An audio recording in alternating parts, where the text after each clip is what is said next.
Well, don't say I never do anything for you guys. I'm down at the gym. It's late.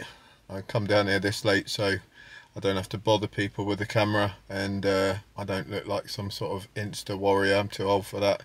So I hope you appreciate this one. It's going to be a shoulders routine today, and I'm going to show you a little bit of how I negotiate around some old man injuries that I picked up, and that might help you guys a bit because shoulders get injured a lot.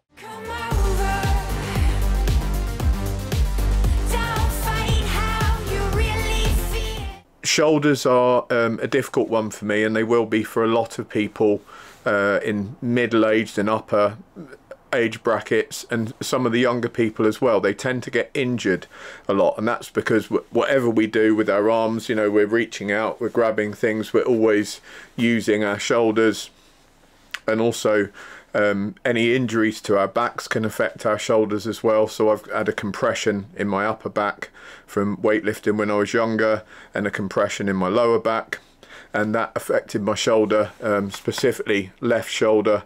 I lost all strength in that for a while, and that's what got me out of weight training for a while. So I have to be really careful when I'm doing this kind of stuff that I'm not going to exacerbate that injury again. I don't want to injure myself, because especially as I'm older, that injury could put me out of the game for weeks or even months, and that's when you get out of the habit of going to the gym and you end up falling back into bad habits. So injury is to be avoided at all costs. So when I go in there, I'm going to start off with a pressing exercise. Sometimes I go dumbbell press, but most of the time I'll try and use this machine's called a hammer strength machine. It's like a cross between a machine and free weights. So you can see there's free weights racked on either side of it, but it's actually forcing you into a seat and a specific movement type, so you're not wobbling around all over the place. I find that helps a lot with the risk of shoulder injury. I do dumbbells sometimes, but bear in mind with those, you've got to stabilize those dumbbells. You've got to actually get them up in the first place, and it's that point of getting them up to lift them that really puts a strain on my shoulder. So in this exercise where I'm seated to begin with and the weights are just there racked, you know, I don't have to do that first sort of twist to get them up there. So that's why I chose that. You know, dumbbells are good, and you do use other stabilizing muscles when you use dumbbells. So if you're injury free and you can use dumbbells, do so. But if you're concerned about shoulder injury, and especially if you're trying to push the weights up a bit and get decent weights out, or beat your weights from last week, this machine will prevent you from ripping yourself when you're actually getting the weight up there in the first place. I start off, I actually started off, I don't think I recorded this part, so I started off literally with no weight at all, just doing the movement up and down and getting my shoulders used to moving in that way. I did about 20 repetitions with zero weight on there. Then we can see on the video I start doing repetitions with I got a plate aside on there, I think 20 kilo aside, which I don't want anyone to focus on the exact weights I'm lifting. You know, it's all pertinent to what you can lift, so put something on there that you feel that you could get, say, 15 to 20 reps out with, because this first one, again, we're going to ease into things. We're not trying to brutalize ourselves on the first set. I get that first set done, 15 to 20 reps, and just have a 2-minute break.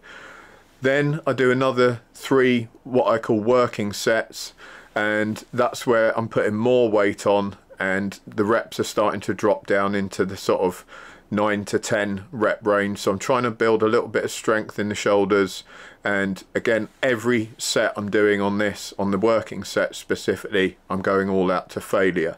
So now my shoulders are a little bit more tuned into what I'm doing. I can really push things, get a bit more intense, and each one is done to failure. So we do 3 of those, and then I have a rest.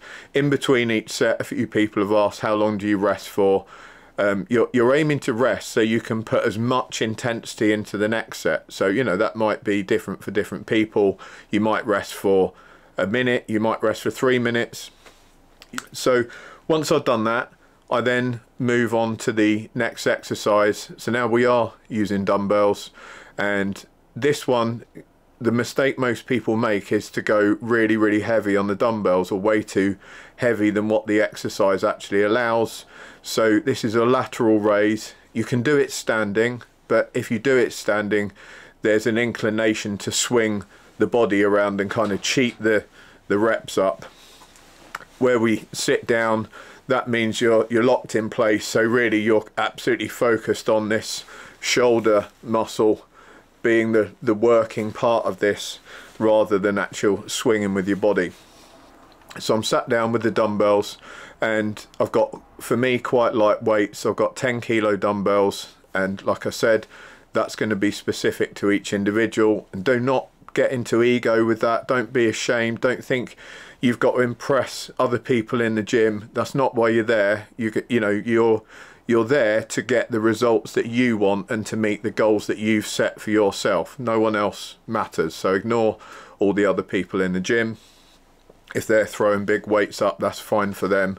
And that's something I really had to get over. You know, I had to leave my ego at the door, because there's a lot of young guys in the gym that are going to be lifting way more than me, that are way fitter than me. I'm not going to keep up with them.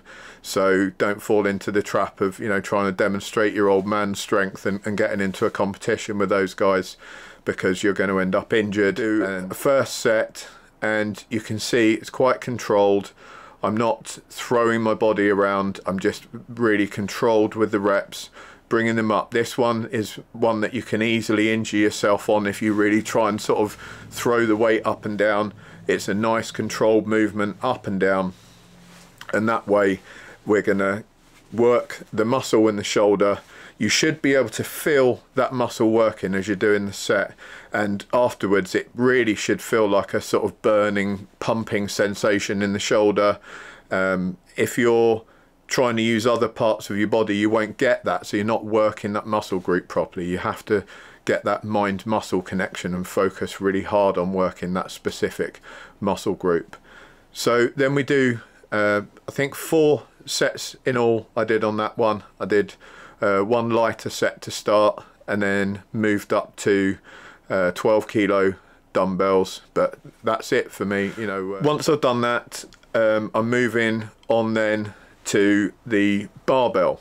So that's in a rack, and I'm taking what is for most a wider grip on the barbell than you would normally see. So I demonstrate that. I think I'll throw the video up. I put my hands on the barbell really close together, and the problem with that is that as you come up, it puts huge strain on your wrists. And again, as you get older, that's the kind of thing that's going to really set you back. If one of your wrists give way, you're not going to be lifting anything for a while.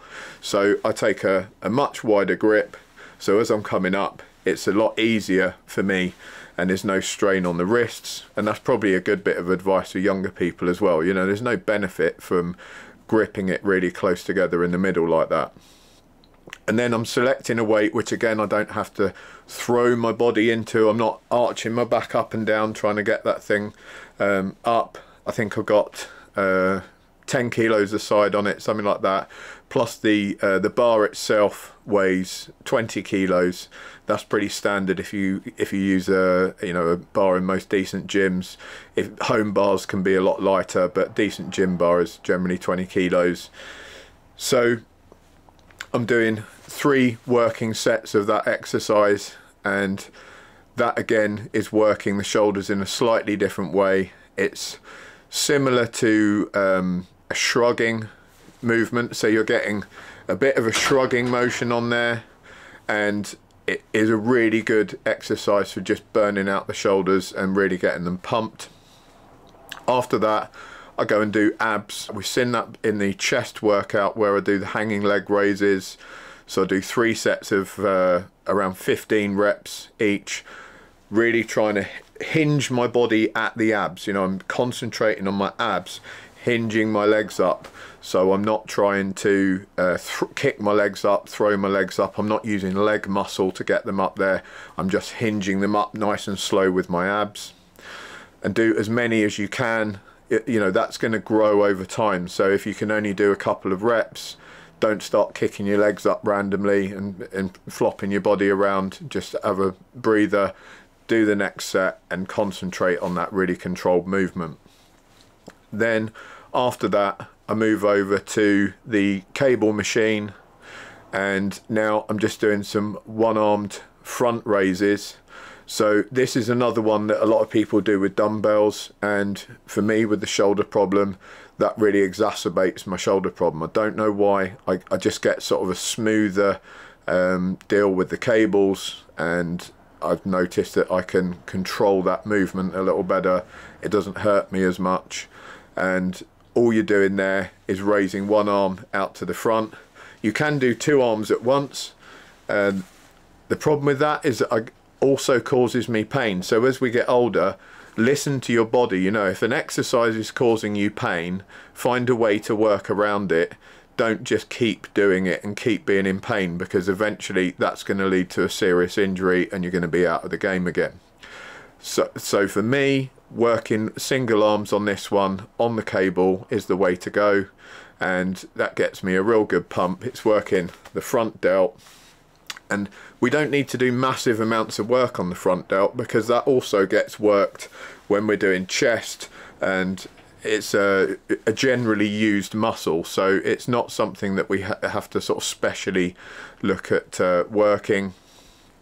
Then after that, I move over to the rear delt machine. So a lot of gyms have these pec machines that can be dual purpose. So on one hand, that is working your chest, and then on the other hand, you can set it so you're pulling out, and that's lifting the weight on the machine, and that is obviously working the rear delt, the rear of the shoulder. So I do 3 working sets of that. Again, not massively heavy. I'm in the 12 to 15 rep range on that, and just making sure that my upper body is nice and straight, that I'm not hunching, I'm not trying to throw other parts of my body into the motion, and I'm just concentrating on those rear parts of my shoulder, pulling my arms back, getting a good stretch, and I get 3 sets of that done. After that, last exercise is abs again, and we're back to the cables, and I'm just doing my kneeling crunches. So I'm just holding the cable over my head, and again hinging at the abs, and I'm just pulling that down with my abdominals. I'm not trying to throw my hip muscles in there, I'm not trying to throw my leg muscles in, I'm just hinging myself with my abs and trying to, if you imagine, you know, your abs are pulling the rest of your body down, and you sort of focus that in your mind, you'll start feeling them really burning as you're doing it. And that's what you want to be doing. You know, people say, oh, you know, I can't work my abs properly, they never feel like they're getting worked. It's because you really have to get that connection and actually mentally think about working them while you're doing it. And a few people have talked about abs, you know, that they're difficult to get. The reason abs are difficult to get, we've all got abs, but the old bodybuilding terminology that abs are made in the kitchen, not in the gym, is very true. So we've all got abs that you could see in theory, but most of us don't have a low enough body fat to actually see them. So as long as you do a bit of ab training and you make sure that your diet's on point, eventually you will see your abs. The midsection body fat tends to be the hardest to lose, and it tends to be the one that hangs around for the longest. So you start getting leaner in other places before you get lean around the middle. Some people that's different, you know, some people find that fat hangs around on other parts of their body, their back or their bum or whatever, but in the main, most people find that around the middle they have a lot of body fat and it's hard to shift. So the best thing to do is just to have that really disciplined diet, a decent amount of cardio, and it will eventually go.